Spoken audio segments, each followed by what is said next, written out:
not misused while carrying out the government's work at the field level. The nation will observe the historic March 7 tomorrow in a befitting manner, commemorating the landmark speech of Father of the Nation Bangabandhu Sheikh Mujibur Rahman, which was touted as an indirect declaration of the country's independence in 1971. On March 7 in 1971, the great leader Sheikh Mujibur Rahman, the architect of independent Bangladesh, in his historic address at a mammoth rally at the then racecourse, now Sohrawardi Uddan, directed the freedom-loving Bengalis for waging a decisive struggle against the then Pakistan occupation forces. The speech inspired the Bengalis to prepare for a war of independence. On October 30 in 2017, UNESCO recognized the historic speech as part of the world's documentary heritage, as a landmark fiery speech of Bangabandhu inspired the Bengalis to prepare for the War of Liberation in 1971. It has been included in the Memory of the World International Register, a list of the world's important documentary heritage maintained by the United Nations Educational, Scientific and Cultural Organization UNESCO. President Muhammad Shahabuddin and Prime Minister Sheikh Hasina issued separate messages on the occasion of historic 7th March. Different socio-political organizations, including Awami League, have taken elaborate program to observe the historic March 7 on Thursday in a befitting manner. Marking the day, the Awami League will hoist national and party flags atop Bangabandhu Bhavan and party offices. Awami League leaders and workers will place wreaths at Bangabandhu's portrait on the premises of Bangabandhu Bhavan at Dhanmondi. Besides, a discussion will be held at Awami League's Dhaka district office in the capital tomorrow. Foreign Minister Dr. Hassan Mahmud has urged the expatriate Bangladeshis living in Saudi Arabia to send remittance to the country through legal channels. The Foreign Minister made the call while addressing a function organized by expatriate Bangladeshis in Saudi Arabia at a hotel in Jeddah today. The Foreign Minister said Bangladesh's relations with Saudi Arabia are very friendly, and Prime Minister Sheikh Hasina's government has turned the relationship multidimensional. Now, the present government has multidimensional relations in various fields, including petroleum, agriculture, infrastructure construction, trade and investment, and technology, he added. Dr. Hassan Mahmud highlighted his meeting with the Saudi Foreign Minister and OIC Secretary General on the sidelines of just concluded 19th extraordinary session of the OIC Foreign Ministers in Jeddah. He said all congratulated Prime Minister Sheikh Hasina on forming the government for the 4th consecutive term and assured her of extending full cooperation on the Rohingya issue and working together to end the violence in Palestine. Bangladesh Ambassador in Riyadh, Dr. Muhammad Javed Patwari, Consul General in Jeddah, Muhammad Nazmul Haq, and expatriate Bangladeshis were present on the occasion. Textiles and Jute Minister Jahangir Kabir Nanak said the government has taken steps to overcome the crisis of quality jute seeds in the current season.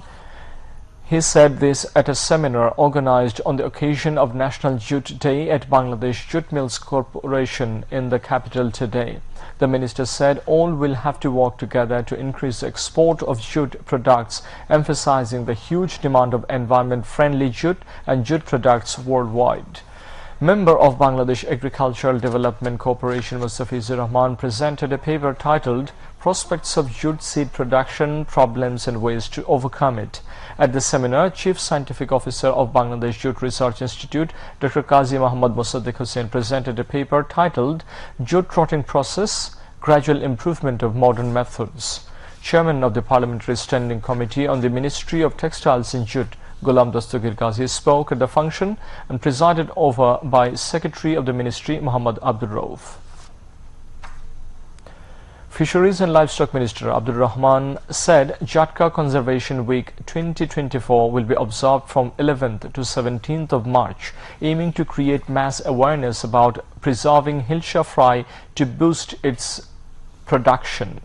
He disclosed the information today at a press conference at Bangladesh Secretariat. Abdur Rahman said Jatka Conservation Week will be inaugurated in Chandpur Sadar Upazila on 11th of March. He also said a rally will be brought out on the river Meghna, marking the occasion.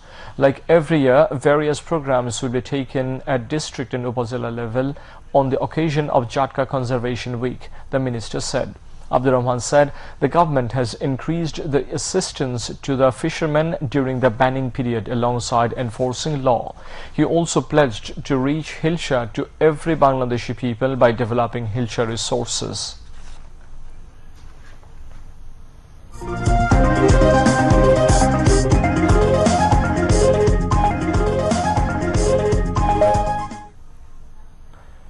Now, international news.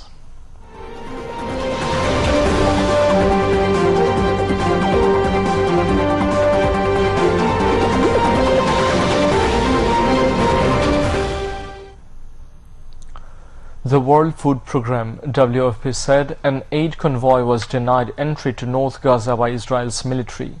WFP said to avert famine, there must be road access to Gaza's north. Meanwhile, an official for the World Health Organization (WHO) has said that more than 8,000 people needed to be referred outside Gaza for medical treatment. Meanwhile, 3 days of negotiations with Hamas over a ceasefire in Gaza have failed to achieve a breakthrough.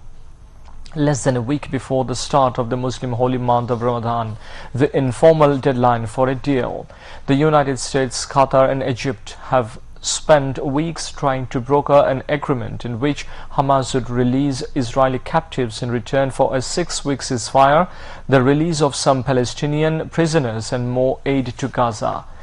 The latest round of talks in Cairo, Egypt has ended with a standstill and that it was unclear what would happen next. The Israelis say they are waiting for Hamas's response, while Hamas says they are waiting for Israel's response. Hamas has refused to release all of the estimated 100 hostages it holds, and it remains of about 30 more unless Israel ends its offensive, withdraws from Gaza and releases a large number of Palestinian prisoners, including fighters serving life sentences. Senior Hamas official Osama Hamdan said on Tuesday that his group wants a permanent ceasefire rather than a 6-week pause and a complete withdrawal of Israeli forces. Israeli Prime Minister Benjamin Netanyahu has publicly rejected those demands and repeatedly pledged to continue the war until Hamas is dismantled and all the captives are returned. Meanwhile, an Israeli bombing has killed a Hezbollah fighter, his wife and their son in the southern Lebanese village of Hula. Besides, Israeli forces killed 3 civilians and injured an unknown number of others in an overnight attack on the home of al-Athar family in the city of Deir el-Balah in the central Gaza Strip, the Wafa news agency reports. At least 30,631 Palestinians have been killed and 72,043 wounded in Israeli attacks in Gaza since October 7. President Joe Biden and Donald Trump have swept the state primaries that were held in Super Tuesday, according to projections by CBS, making a White House rematch between them even more likely. With voting now closed across the U.S., Biden is believed to have won Democratic nominating contests in 14 states plus Iowa, where people voted by post. Meanwhile, Trump is projected to have won 12 Republican contests, further cementing his strong overall lead over Nikki Haley, though Haley has been projected a surprise win in Vermont. Trump has described it as an amazing day and launched an attack on Biden, who has responded in kind and insisted we will win the presidency in 2024. Victorious candidates are being awarded delegates, of which they need a certain number to get their party's official nod to run for president. Immigration and the economy were the key issues for Republican voters questioned in CBS exit polls in Virginia and North Carolina. Now, weather.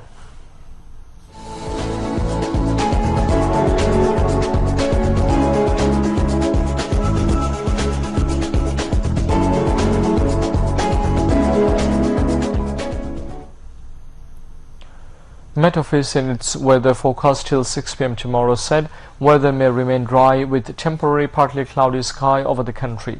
Night and day temperature may remain nearly unchanged over the country, said the Met Office. Now, news and sports.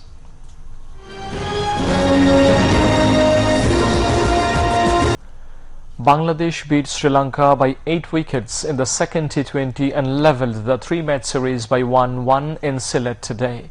Sri Lanka batted first and scored 165 runs for 5 in their stipulated 20 overs. Kamindu Mendes scored 37 runs for the Lankans. Taskin Ahmed, Mustafizur Rahman, Mehdi Hassan and Shomer Shorkar bagged 1 wicket each for Bangladesh. In reply, Bangladesh reached their victory target and scored 170 runs for 2 with 11 balls remaining. Najmul Hossain Shanto was unbeaten on 53 runs.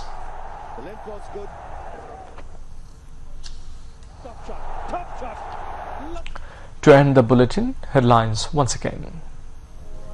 RAB plays a dynamic role to combat militancy in country. Prime Minister Sheikh Hasina orders to ensure fair business during Ramadan.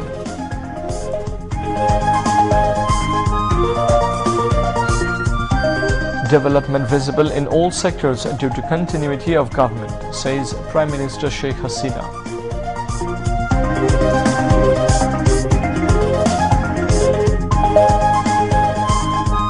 Historic 7th March tomorrow. Bangabandhu Sheikh Mujibur Rahman guided the nation for liberation war on this day in 1971.